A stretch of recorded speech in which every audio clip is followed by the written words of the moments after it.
السلام عليكم ورحمة الله وبركاته. يا هلا وسهلا بكم متابعي قناة رمضان أجمل في حلقة جديدة. حلقة النهاردة يا صاحبي هعرفك فيها التفاصيل الكاملة عن مسلسل كبير الجزء الثامن بإذن الله. ويلا بينا نخش في تفاصيل الحلقة، وننزل اشترك في القناة وفعل زر الجرس علشان يوصلكوا كل جديد. ويلا نقول بسم الله توكلنا على الله.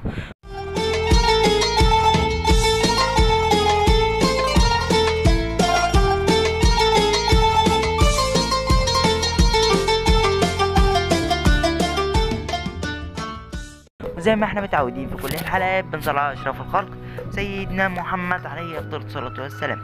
كشف محمد عز الدين مؤلف المسلسل الكبير أو الجزء الثامن بطولة الفنان أحمد مكي عن إمكانية تقدم جزء جديد من العمل بعد نجاح العز حققه الكبير أو الجزء السابع الموسم الماضي رمضان 2023. وأكد محمد عز مؤلف المسلسل الكبير أنهما في مرحلة كتابة الجزء الثامن من العمل، مشيرا إلى أن من المقرر عرضه في رمضان المقبل 2024.